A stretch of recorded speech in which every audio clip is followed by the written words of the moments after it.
Mananatili sa kustodiya ng Senado ang tinaguriang flood control king na si Curly Discaya. Tinabla kasi ng korte ang kanilang habeas corpus plea. Ang detalye sa Agenda Weekend Report ni Hannity.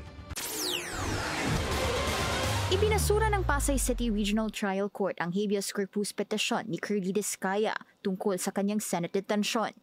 Sa petisyon ng kanyang kampo, nag-commit daw ng grave abuse of discretion ng Senado sa pagdetine sa kanya. Pero walang sufficient evidence para sa claim ng kanyang kampo ayon sa korte. Ibig sabihin, mananatili si Discaya sa kustodiya ng Senado matapos makontempt ng Senate Blue Ribbon Committee. Pinadetain ng mga senador si Discaya matapos ang tila paiba-iba nitong sagot tungkol sa absence ng kanyang asawa na si Sara Discaya sa pagdinig. May heart condition daw si Sara kaya no-show siya sa hearing nung araw na yon at may excuse letter ito pero hindi pa niya binabasa. Pero nang ilabas ng komite ang sulat, may meeting pala si Sara sa employees nila tungkol sa kanilang company issues.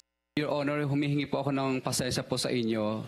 Wala po akong intention talaga magsinungaling pero yung misis ko po kasi talaga ay madalas po, may sakit po talaga siyang diabetes at saka meron po talaga siyang hypertension. At katunayan nga po, marami po siyang mga maintenance po na gamot na ginagamit. Nirerespeto ng kampo ni Discaya ang naging desisyon ng korte. Favorable man ito sa kanila o hindi. At aalamin pa ng kanilang kampo ang susunod nilang hakbang. Matatanda ang umatras na rin ng Discaya couple sa investigasyon ng Independent Commission for Infrastructure o ICI dahil sa pag-aakala umanong may favorable recommendation para sila ay maging state witnesses. Kabilang ang dalawa sa corruption complaint ng DPWH sa Ombudsman dahil sa mga substandard at non-existent flood control projects sa Bulacan. Para sa Agenda Weekend, Hannah Tia, Bilyonaryo News Channel.